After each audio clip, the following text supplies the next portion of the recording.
I'm Gin, and DPS Burgs are back. So looking at some of the changes from the patch notes, I will leave a link below if people want to read those notes. But pretty much they've increased the damage on Burgs on most skills.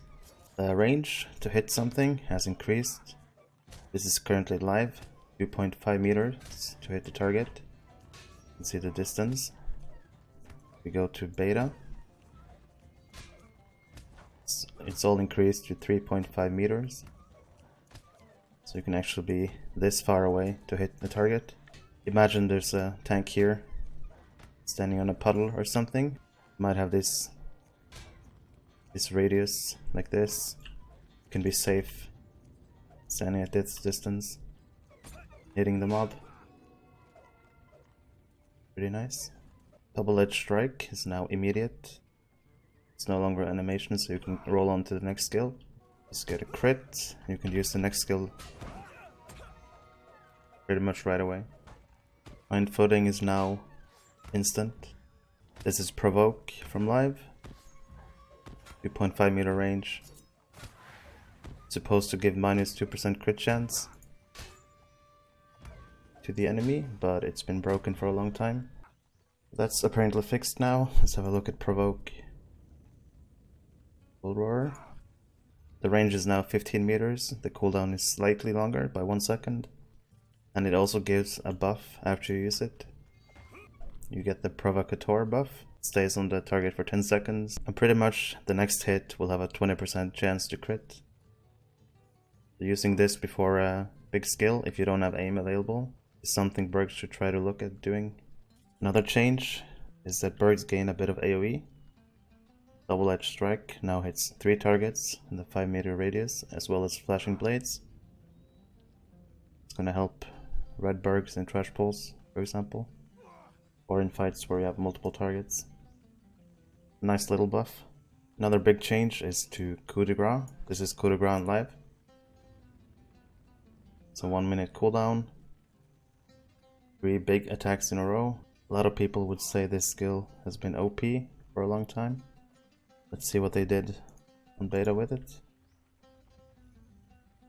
Cooldown is reduced by half. The base damage has been increased, but you no longer gain the all critical magnitude bonus, which pretty much means this skill will be strong, but no longer will be boosted by crit magnitude.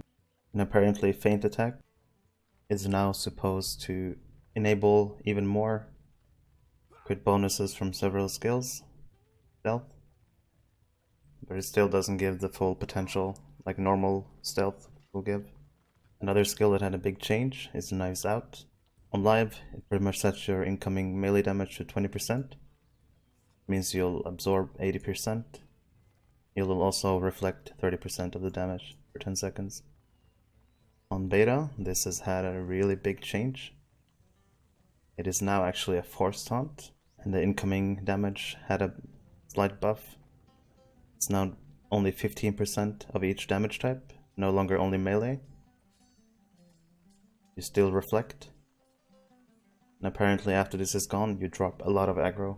This skill now works just like a tank's force taunt. Force taunt this target, it stays on you for 10 seconds, unless someone else taunts it off you.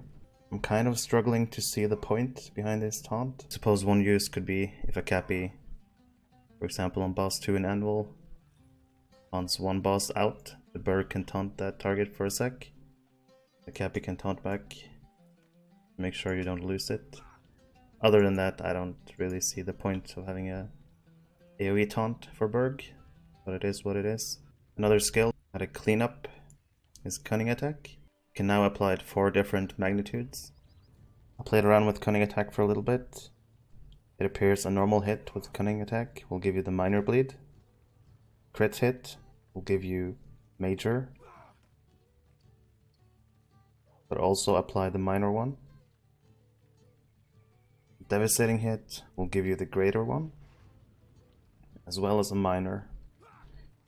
If you go into stealth, and if you crit with your Cunning Attack, it's gonna give you greater. The strongest bleed of them all is a deadly Cunning Bleed, which I got from going into stealth and hitting a devastating hit on the target. Another minor change. Subtle stab. Cooldown was 3 seconds, is now 2.5. A minor change to yellow line. Mischievous Glee or Mischievous Delight. Now heals 10% morale, the entire fellowship when used. And if you trait 5 points into self-adulation, get 5 pulses which heal 2% each. Let's try it out. Play a trick. I heal 20k, which is 10% for me. The pulses are 4k. This heal is actually kind of useful now, finally.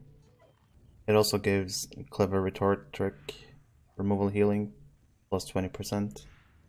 Check that heal out. Use him for 8k. Nothing huge, really.